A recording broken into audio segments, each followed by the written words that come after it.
Hello. Alright.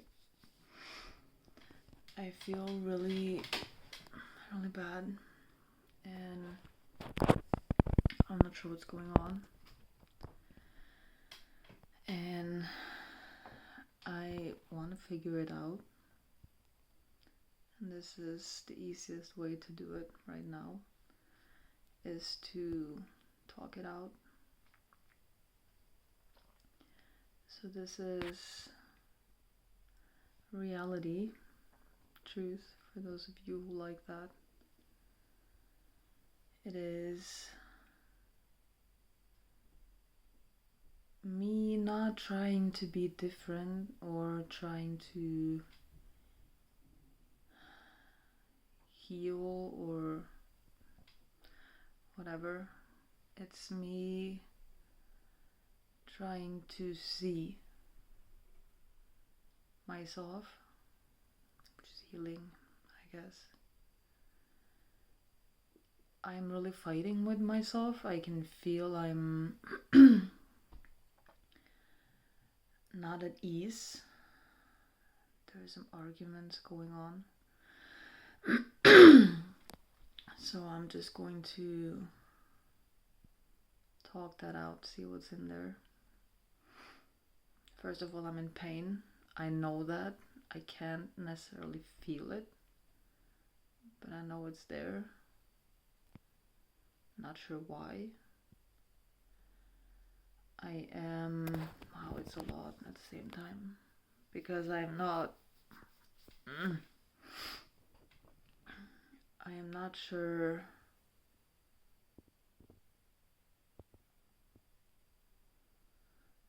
It's so tempting to just hang up, and I'm questioning, like I'm losing myself, because there's one part of me that's like, why the fuck are you filming? I don't want anyone to see this.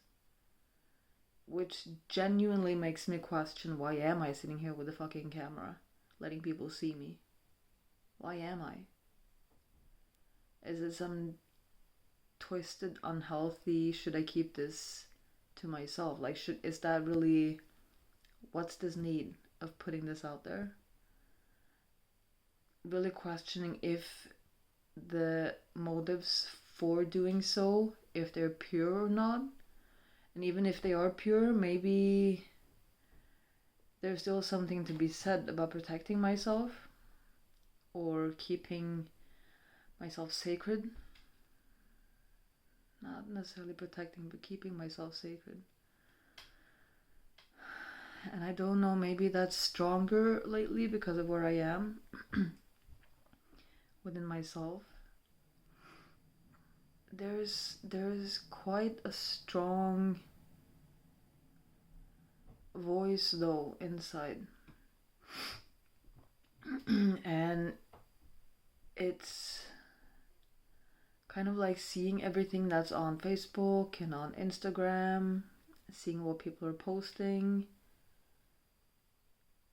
how highlighted everything is, how even coaches that, or healers or practitioners, whatever, that are working under the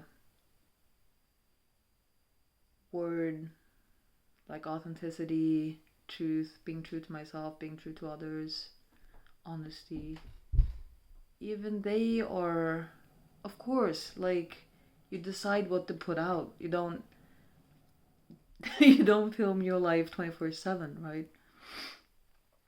But I think many people, not saying it's wrong, but there's still like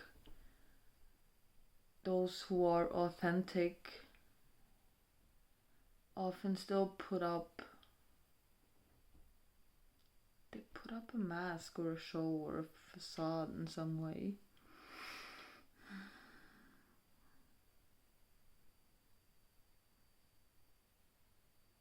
It's just,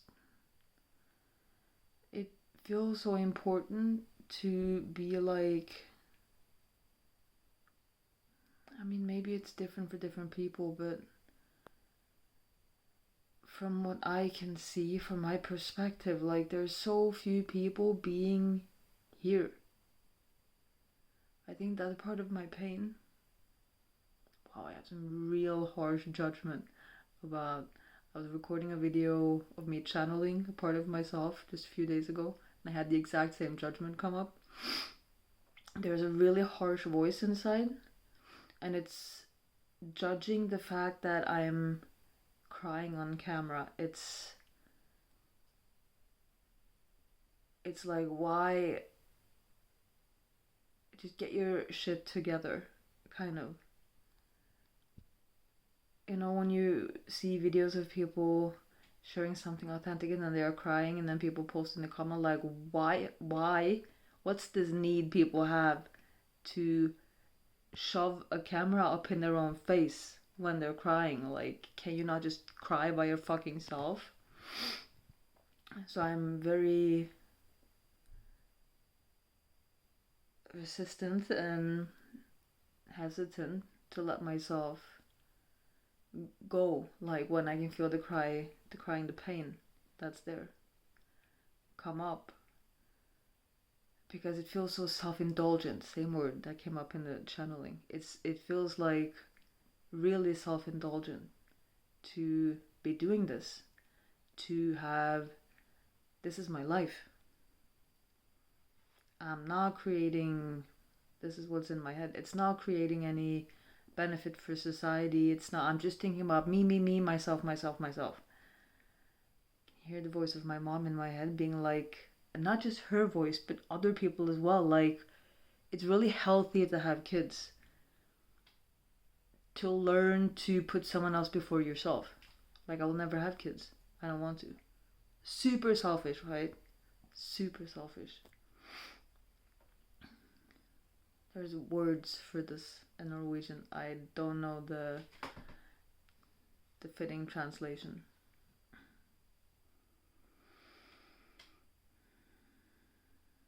But it equates to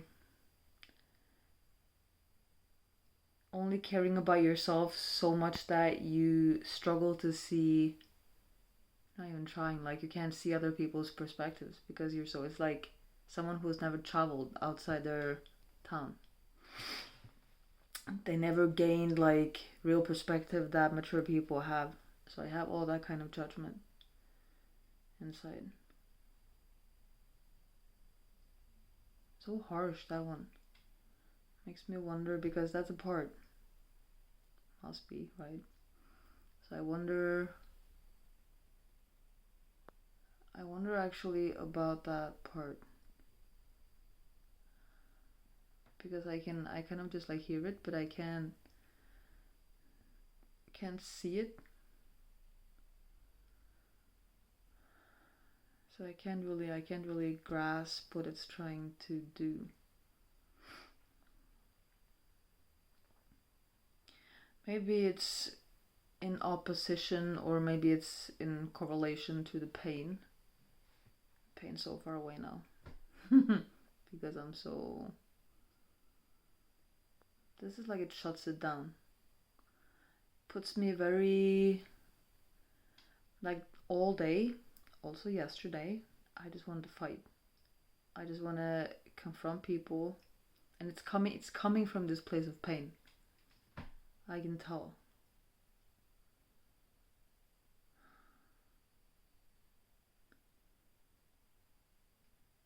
And I think that part of me that's in pain, it feels like, and I'm really blended with it, probably really blended with all the parts right now, but that pain part is like,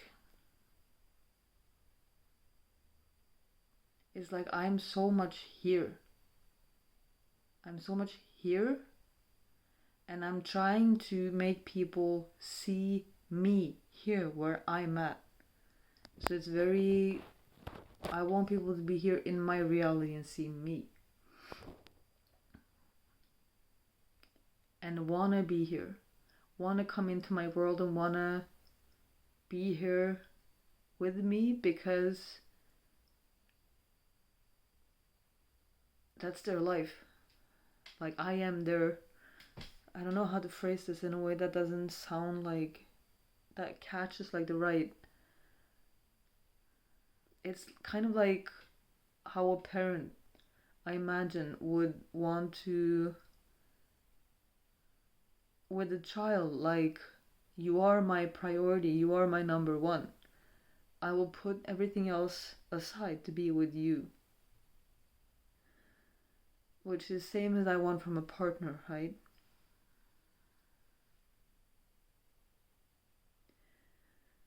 And I don't want to ask for it.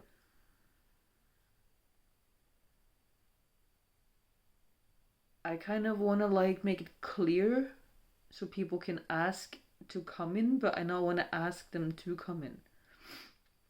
Maybe it's kind of like a test because I don't want to be the one to hold people holding me. So if I put something in front of them, the hint, if they can't see that, they won't be able to come with me also. So I really need someone just standing in front of me, catching the hint, and like putting their eyes into me and being like, oh, you're in pain. I can see you.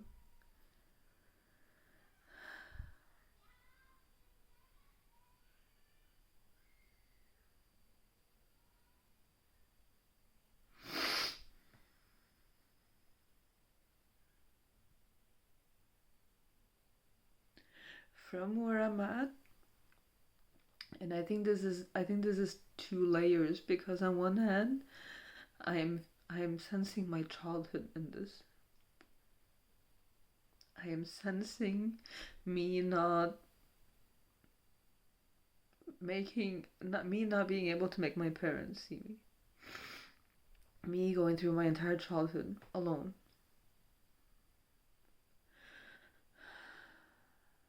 And it hurts. It hurts.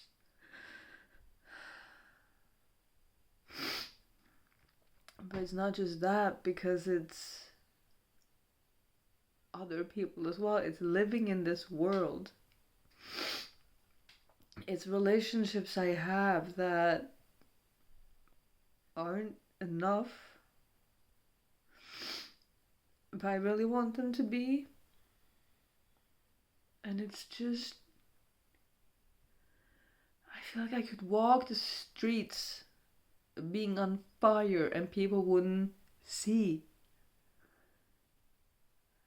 That's really painful.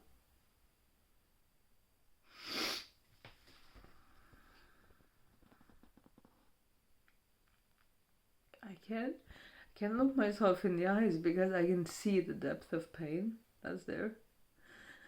And it's like seeing that child hurts. It's like seeing that child who is standing in my childhood and she's just alone. And she's like, why do you not love me? That's the feeling I feel when I look into my eyes.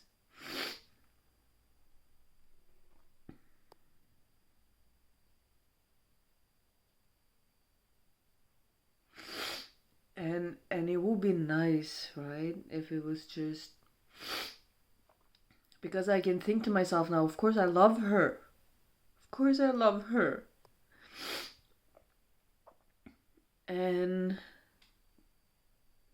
it will be so easy to just tell her that, but I can't because I haven't fully connected to her yet. Oh.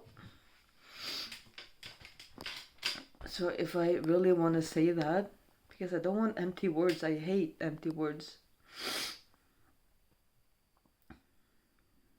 And if this really is about connecting to myself, I said in the beginning I want to see myself.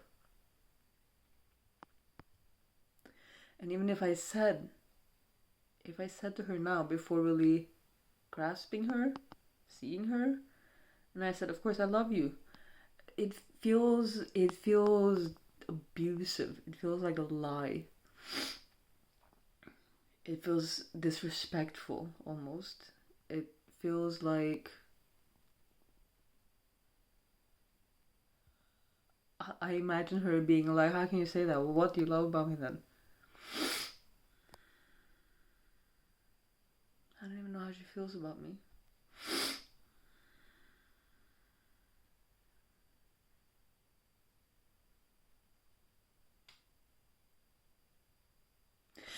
Because if I imagine standing in front of her as if she was a little child, and when she looks at me, the image I have in my mind's eye, she's hurt. And she's asking me, why do I not love her? And I don't even know why she's so hurt. Not yet.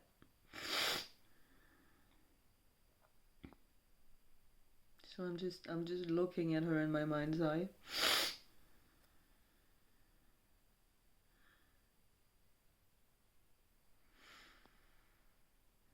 And it's really hard to do this while recording because I feel the pressure. I don't want to cry.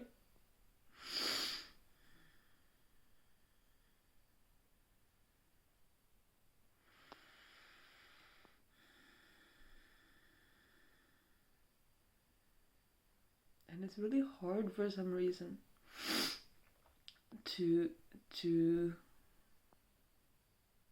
feel it, to understand. Like, I'm watching her and I'm like, she is so hurt and disappointed. It feels like there's something I'm not doing. There's something in my actions that are showing her that I don't love her, or like, if you love me you wouldn't do this, or, and I'm not sure even if I want to hear the answer or what she has to say actually.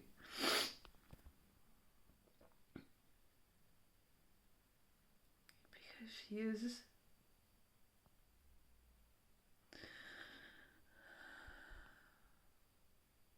like, what it feels like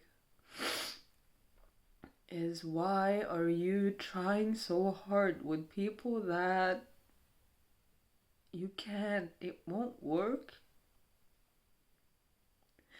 Why are you keep knocking on doors that won't open?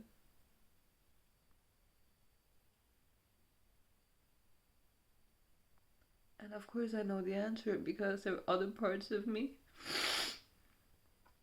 that get something from knocking on those doors. And for those parts, they're getting what they need. And they're strong parts. But the fact is that this is also, and I know this, I've known this, it's not new. I've known this for a while. For a while. I've ended all my relationships. Almost, at least all of them, maybe as close to all of them as can be, because something was missing, and I've gotten more clear on what that something is with time, with years, with my own healing and my own awareness increasing. And I know now that part of what I've been wanting, part of what's been missing, is me seeing myself. That's one thing. Another part is, like, it really is that connection with myself. But the other part's them being able to make that connection with me as well. There's nothing more precious than someone who wants to enter into the world where I'm at inside right now, who wants to step in to where I'm at and be there. Be there. Not to fix me, not so I can feel better, because they want to be next to me. And they want to know me, and they want to know what the experience is like. They want to experience it with me.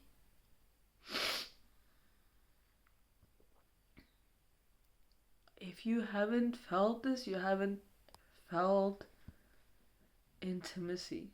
Not really, I think. Because this letting someone into your feeling world, your reality inside, having someone tread gently, correctly in that world, it's like moving through silk. You have to be so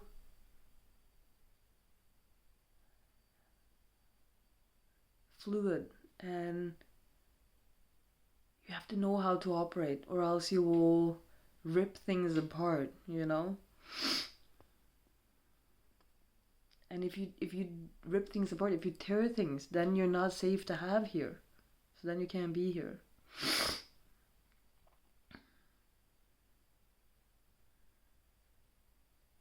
And I'm back to the part. And she's just like, it hurts. It hurts. You want to have someone here and they're not.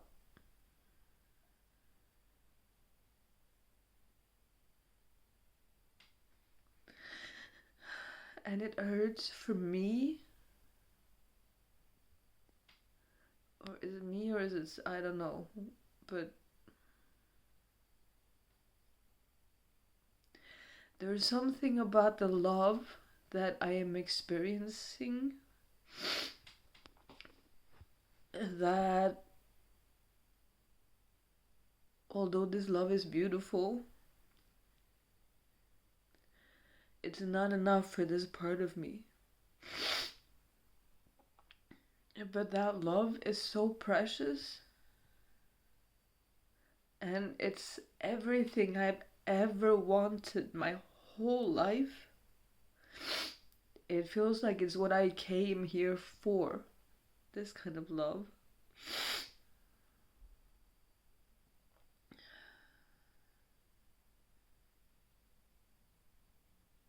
And it's hard to even think about letting it go. I mean, there are parts of me holding on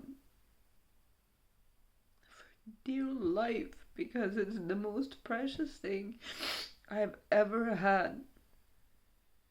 And I think it doesn't help that it's this never-ending story in my life of I'm ending it because it's not enough. I'm ending it because it's not enough. Always me, it's not enough. If I could just be satisfied, if I just didn't need, if I just didn't have.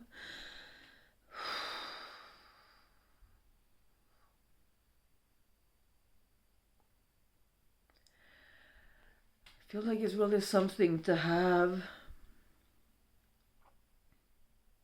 Not just to have the emotional depth and the emotional richness that I have, but I am traversing those depths and that richness frequently on my own, or with my practitioner, or like I am meeting myself. So I am really getting kids. So I'm really getting the experience of being witnessed, being seen, being met, being held, being loved, I'm getting those experiences into myself, into my being. I know what that feels like more and more every day. So it's not just a vague something's missing. I know what, at least I know what I know so far, but I know what I can have, you know? And I guess that puts,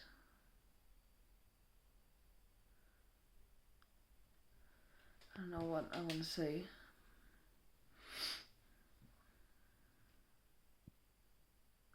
I mean, if it's not that, it's not that. It's kind of that simple. I've become that adult who says when you know, you know. Oh. Remember asking when I was a kid, asking adults, how do you know this was the right person to marry? Yeah, I just knew. You just know. You just know.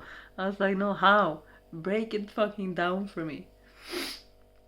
If a kid asked me, I could probably break it down. I met a guy. I went by the library. And I had to pee. I was standing, washing my hands. It was like three stalls and then a sink. And there was a guy next to me, like a young boy, maybe, I don't know, 13, 14. And he was different. Something was, I'm pointing to my head, I feel bad, but something was different. He looked at me, I looked at him. It's like, I'm Philip. I'm like, hi Philip. Nice to meet you. I'm like, oh, nice to meet you too. Why are you here? Like, oh my god. You're so cute. And I asked him if he was here with his mom and dad. And his mom was sleeping. I'm like, what? She's sleeping in the library? No, home. I'm like, yeah, okay, got you. And then he was just done with the conversation. He was like, I'm leaving. I'm like, okay. It was nice seeing you. Have a nice day. I'm like, same. That's cute. I feel calmer now. Breathe.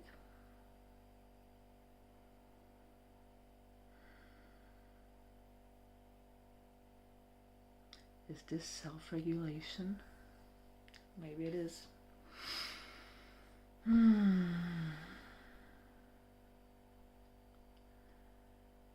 Don't feel like I'm fighting as much anymore. Don't feel the same resistance to posting this. Also, I feel more okay with that.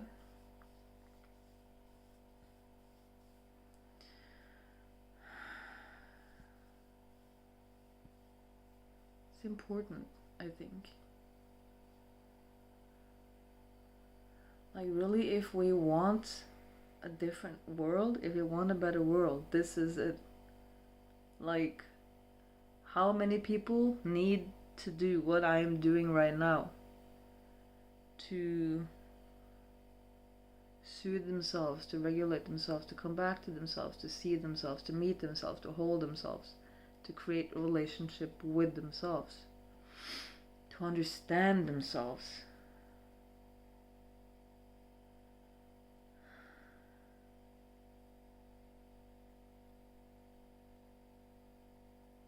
To not keep doing things forever that isn't fully what they want.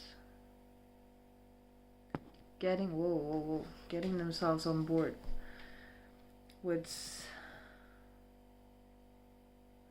I was thinking earlier today, I was thinking about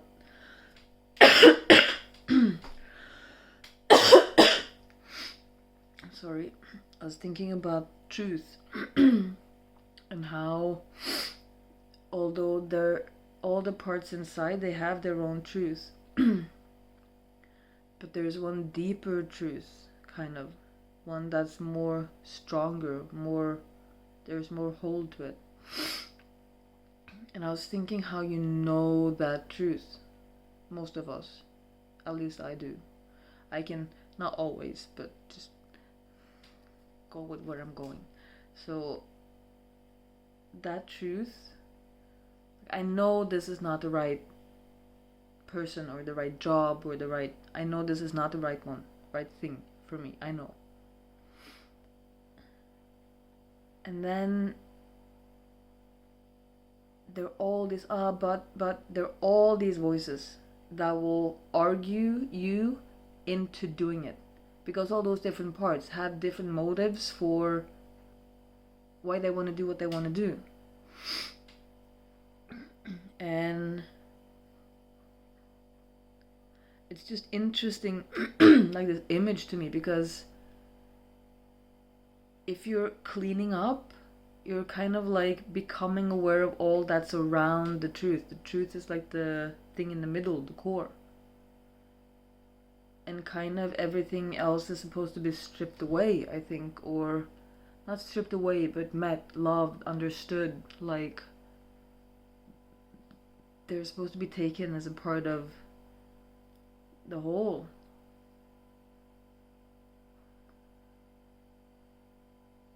But no matter how many of those other parts you run with at different times, like the truth will never, it's not like one day if you ran with all the 100 parts that had their voice, you know, it's not like you come back and the truth is gone. Somehow I find that reassuring, like there's something in you that never leaves you. There's a poem by David White something, and it's called either Here or Lost. I think it's called Here, and it says wherever you are, this place is called here. Like, look around you. Is about always, you can always come back to here, to now.